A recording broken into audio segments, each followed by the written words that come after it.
Hello there. I've just completed a piece of work with a group who have all been out of social work for some time and are on part of the returning to social work pathway.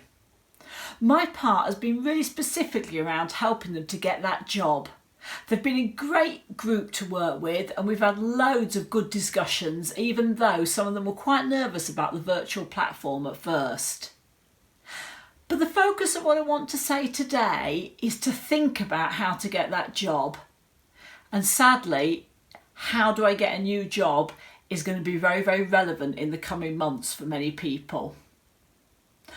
And what we said was there are 3 steps to think about. 3 steps. The first step is to find out about jobs that are going. Don't just rely on the internet. Don't just rely, yes, some people do still advertise in papers, but don't just rely on that. Lots of us said the best way is word of mouth. These social workers were going to let the local authorities they'd previously worked for know that they were back in practice. Who do you know that you can let know that you're looking for a job? Who might someone in your family know? It's amazing how often a friend of a friend knows somebody who's looking for someone with the skill sets you've got.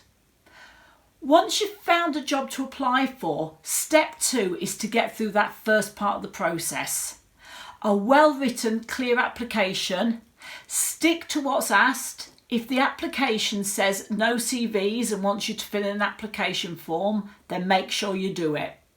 Try and get access to a laptop or desktop where you can pop a copy of your CV and begin to write some standard answers. Honestly, it'll make doing application forms so much more easy. You can cut and paste, you can tweak to make sure you've answered the question, but your results will look really professional. And for goodness sake, always get somebody to read through an application before you submit it.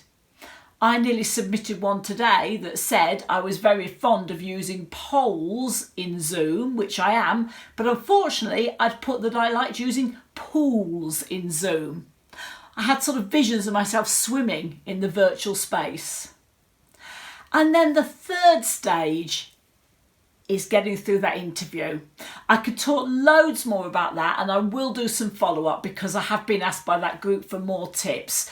But the main thing is to prepare. There's no excuse these days when we've got the internet not to know a bit about the company that you're going to the interview for. Have a look at what they're looking for and have a look at the skills that you've got that match what they need. And perhaps a really important point to leave you with that this group really found interesting was what skills have I got outside work? So the group that are returning to social work have all been out for between 2 and 10 years and we started listing what they'd learned when they'd been out. Some had been in care and responsibilities, a couple had been travelling, someone else had lived abroad. And when we started to think about that skill set, we really realised how you need to sell that at interview. What have you got that you can give this employer? I hope that brief overview is useful and I look forward to speaking to you again, but keep at it. You can get that job. Keep going. Thank you.